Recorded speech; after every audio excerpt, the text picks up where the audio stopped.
Hi, my name is Andrew Kinnear. I'm the founder of Freebruary. Thanks for joining us for this limited interview series with entrepreneurs from across Canada. I hope you enjoy it. Hi, my name is Lisa, and I'm the founder of Indigena Skincare.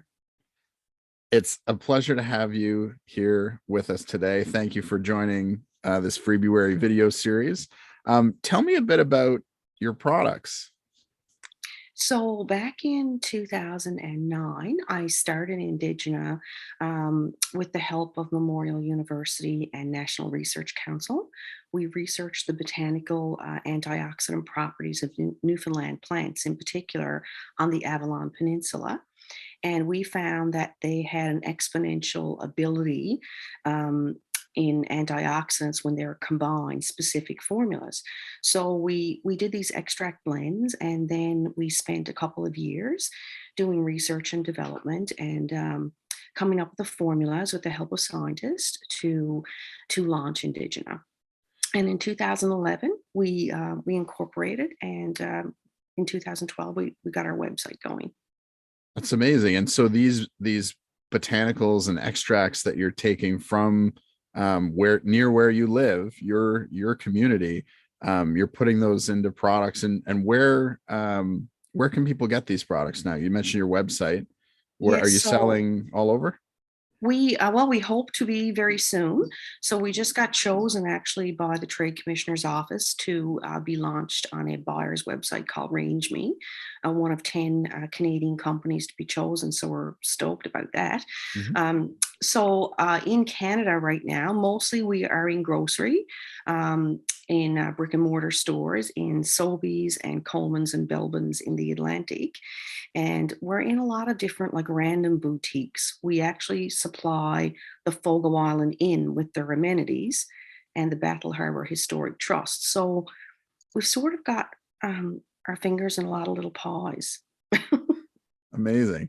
Um, Tell me a bit about your journey from, discovering that these plants and raw ingredients were in your community, to that kind of mental tipping point of, I'm going to turn this into a business. What was that like? Well, I'll have to backtrack just a little tiny bit. I'm Sure. a an aesthetic and cosmetology instructor. I did a Bachelor of Arts in Education at Memorial. Started my business in 1993, Impact Image Studio, and absolutely loved making people feel good, and still do, obviously. But I was a makeup artist. I worked with TV studios. It was amazing to have that effect on people. But I got really sick. I got really sick from the hair color. I couldn't even have kids because of my exposure to chemicals in the beauty industry. And when I realized, back in 1984, 85, when I started in that industry, everything was really, really toxic. But the beauty industry is, it's all about the marketing, and everybody wants to feel beautiful. So, when I went into that industry, I just wanted to make people feel good about themselves, empower women to live their best life. And when I got sick, I was devastated. Like, I was in bed for 3 months crying because I just couldn't imagine doing anything else. So Hmm. then I decided to go into aesthetic teaching. And that's where the tipping point happened, because I realized, oh my God, everything that's going on your skin is just as bad as what's in the air and what's going on your hair. So that was a huge aha moment for me. And I had an opportunity in 1993 to go to Harlow, Essex, in the UK, to finish my teaching degree. And then I was introduced to aromatherapy. So that changed my life, really. And then when I came back, I thought, wow, we have so many beautiful plants here that nobody even knows about.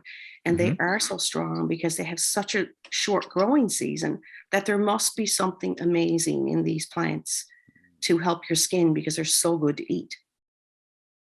Was there a the aesthetics and cosmetology is very different from, say, like plant science, and so where did you overlap into that, turning those Wow. things into products? How did that happen?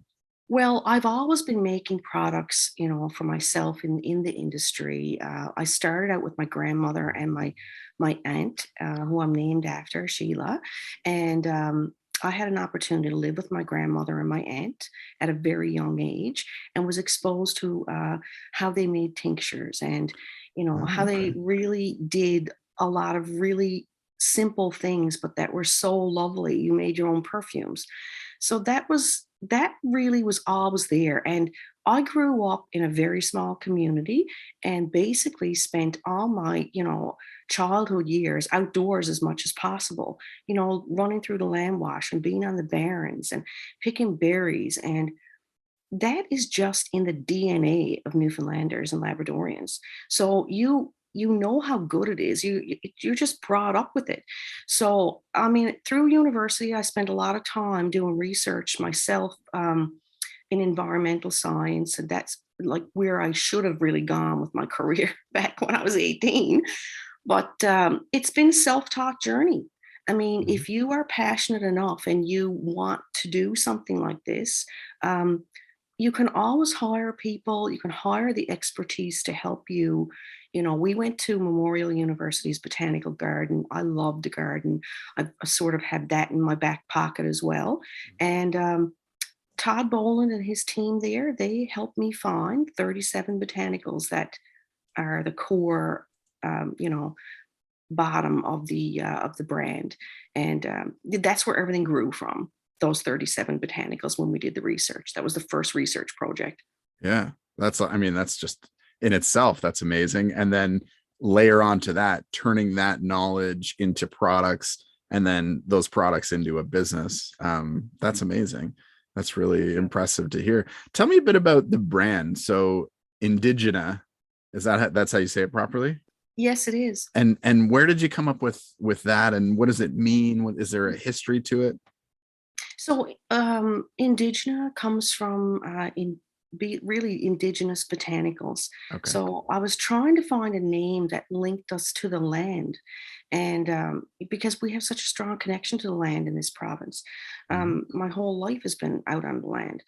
But a lot of people now think that it's an indigenous business, because Mm, when we chose the name Indigena, of course, everybody in Canada referred to Indigenous people as Aboriginal people. mhm. So it's been kind of unusual, the attention we've been getting because of our name. But the name comes from, and if you look it up in Webster's dictionary, it refers to Native peoples and to native plants. So we Sure. are all about the plants. If I was gonna like put it all in one word, I'd say that Indigena is really a plant nation. Okay. It's really all about all of the botanicals that come from the land and the sea. Fantastic. Um, what's next for Indigena in 2022? Do you have any exciting plans that you want to share? Well, I'm in the best place I've ever been myself, with my mental health for sure. Running a brand and trying to build something from scratch really, it really does take a lot of energy out of a person. So in That's for sure. 2015, yeah, my mother actually passed away. It was very tough for me. My business was on pause for a couple of years, really. Um, I managed to keep it going, but it was tough.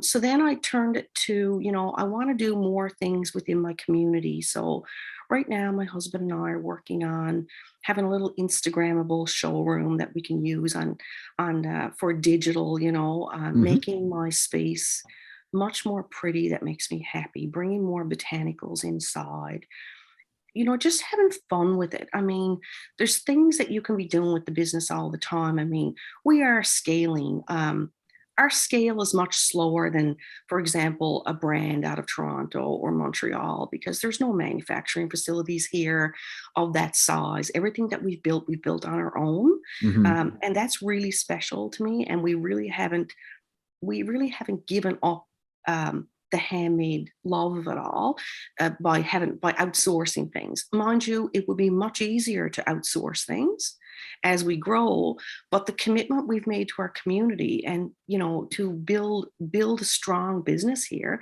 and employ more people, is really important to me. It's Hmm. probably going to take me 30 years. I'm probably going to be doing this till I'm like 80, but I really enjoy it. And I think that that's where everything is right now. It's all about keeping people in your community healthy and happy.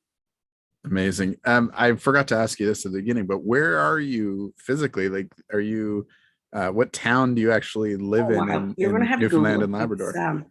so we live in the little tiny picturesque town of Topsail, and we're Thompson. right on the beach. We're right off of Wharf Lane, actually. It's a really historic street, or a little lane. Bell Island is right across the bay. You can look out your window all the time. There's the ocean. I was just It, going to say, is the ocean. You can see the Atlantic Ocean from your house. literally right on the ocean. That's amazing.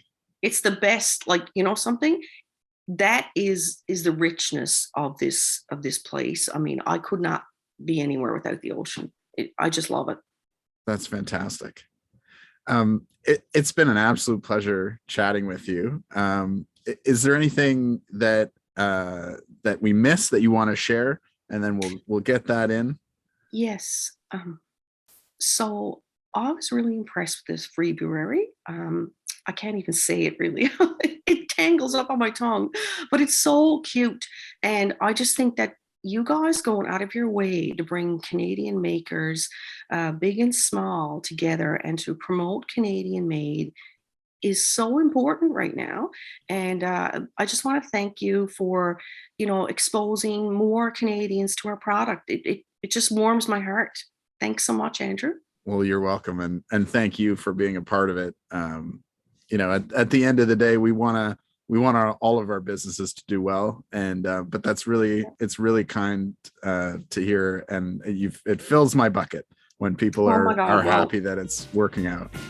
it is. Thank you so much.